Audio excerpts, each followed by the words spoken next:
Mind is the forerunner of all states. Mind is chief, king, queen. If a person thinks or acts based in hatred, greed, and ignorance, then suffering and unhappiness follow them like the wheel in the track of the ox.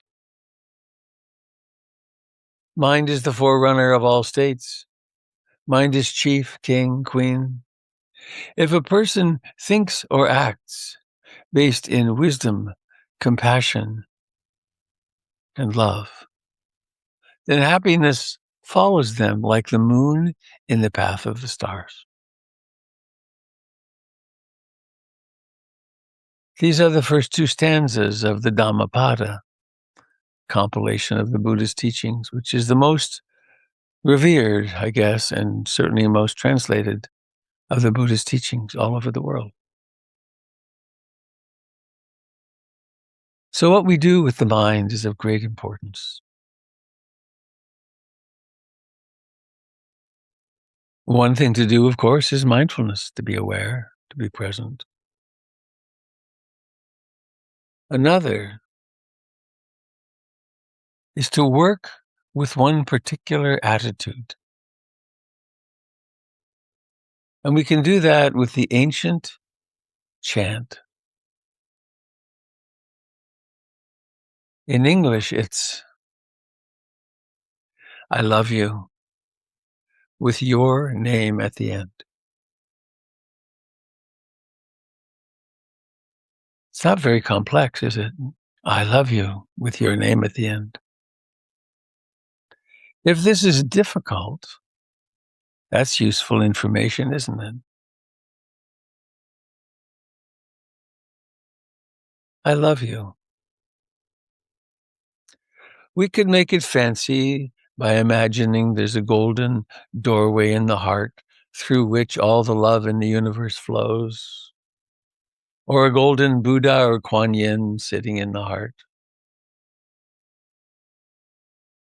or that we're sitting in the lap of the Buddha, or there's so many imaginations.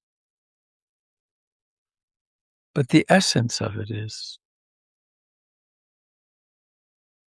rather than running the old malware tapes in the mind, self-criticism and self-hatred,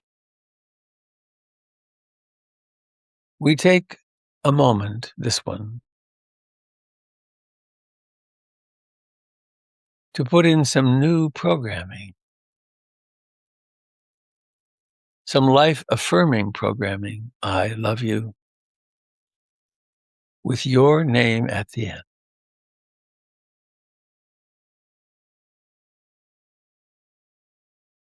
The mind may throw up reasons why you're not lovable. Truth is, you are not perfect. Truth is, nobody is. I love you, with your name at the end.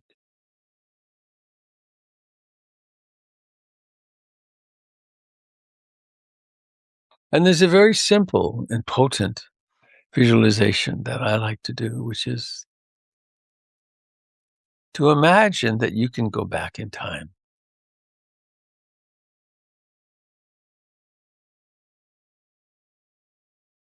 And to go back in time to a particular moment, which is that moment when you were born and took your first breath. I love you. Imagine being somehow mysteriously there, maybe as the Buddha or Kuan Yin or Jesus or Mary or any chosen ideal of yours. You're the one who gets to see that baby crowning. You're the one whose hands receive that wet, messy little living creature. You're the one who gets to see that first breath. that gasping breath. Perhaps you're the one that gets to cut the cord and hold yourself against your own bare chest. Feel this little creature crying.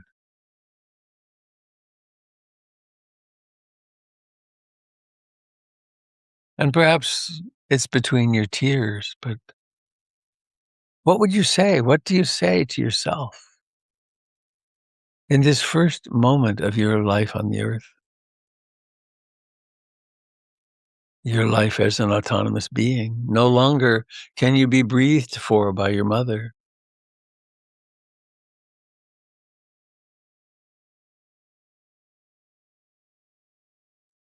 Be present at the miracle of your own first breathing.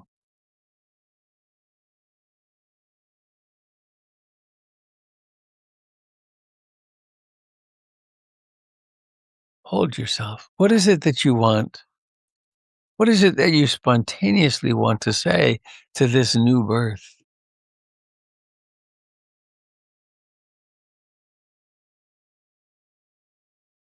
There may not even be words for such a miraculous time, but there could be words like, I love you, I'm here for you, I will always protect you to the best of my ability.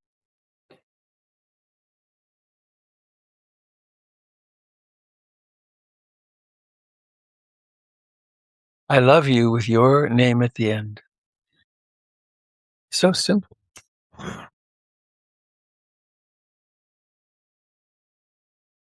And as you do this practice,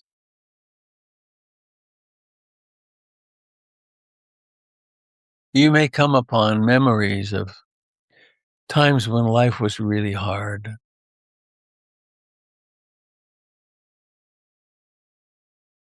bullies or sickness, or maybe a parent sick. Maybe it's a death. Maybe the death of your first pet. Maybe the death of a sibling or a parent. Maybe moving all the time.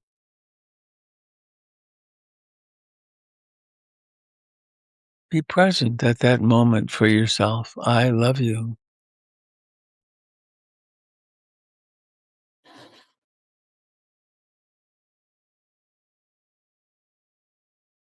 Maybe it's at the time of realization that some dream that you've had for this lifetime isn't going to come true. Or maybe it's at a time of betrayal when someone betrays you or you betray someone else. There's something quite akin to forgiveness here, isn't there? This is the practice of letting the past be as it was, because it's really gone. It's over. I love you with your name at the end.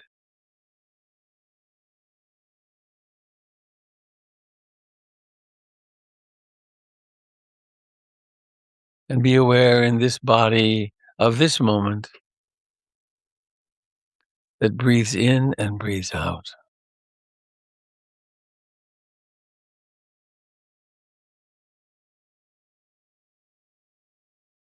I love you.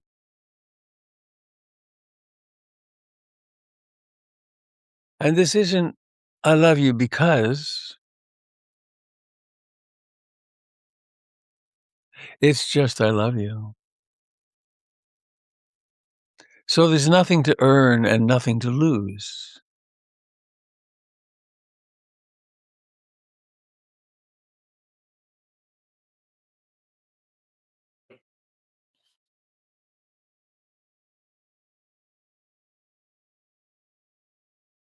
Please be here with the person of your present age and your present experiences in life. whether it's health or sickness, success or failure, praise, disrepute. I love you with your name at the end.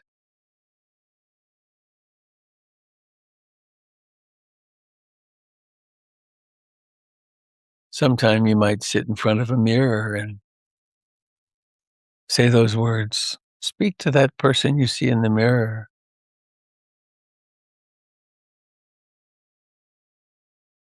I love you. You are my beloved.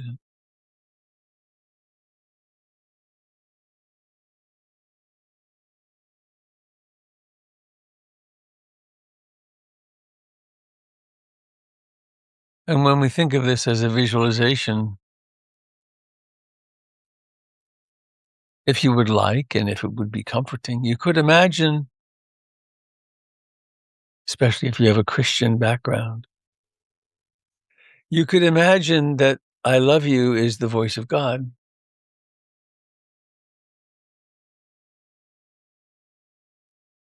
or it's the voice of the Buddha, or any other archetypal figure.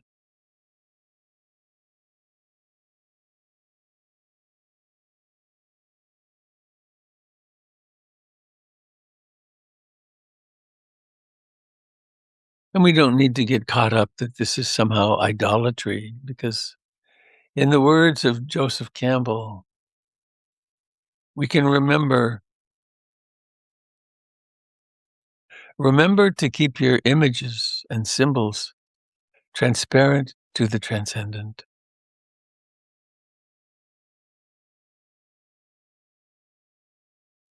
Perhaps it's simply all of nature that has been saying to you over all these years, decades, by holding you in life, by feeding you, I love you.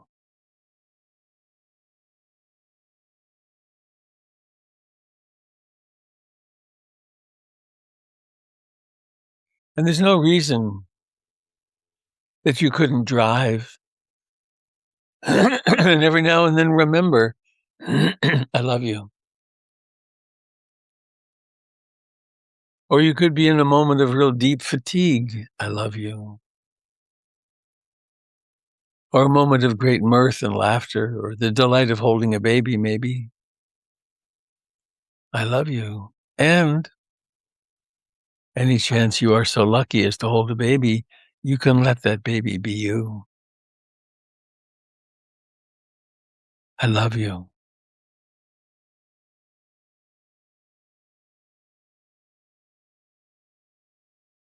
And now tuning into the life in this body, in its vibrancy,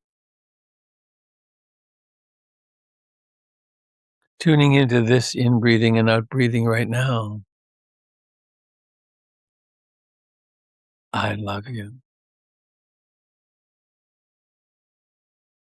Having gratitude for this body. Yes, it's had problems. Maybe there are significant problems now in the form of illness or just the breakdowns of aging.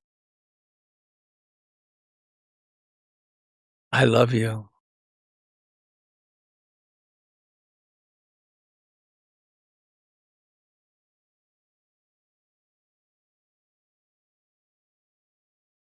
Now, from this platform, this solidity of I love you,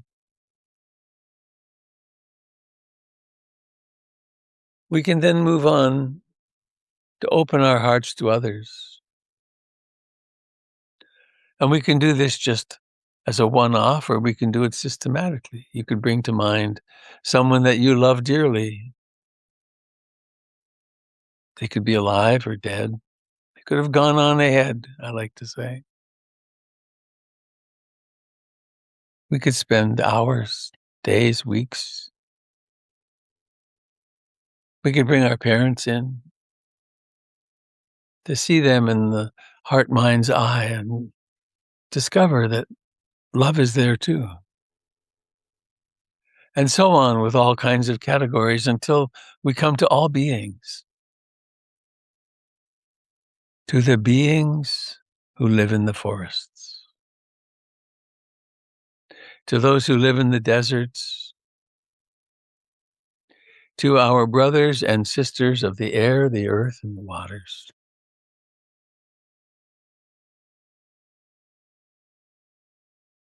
to all beings in all galaxies, wherever life results in beings coming into being. Out of nowhere, out of the great unknown, we take birth.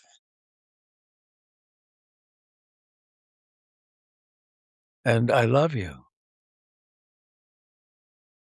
leaving no one out, no being out.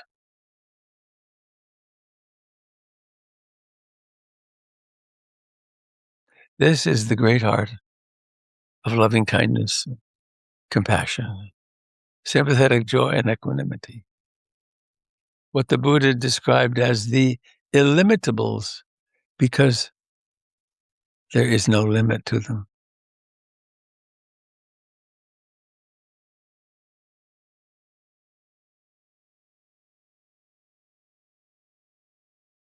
And now, wherever you go today, you might spontaneously find yourself awakening and remembering,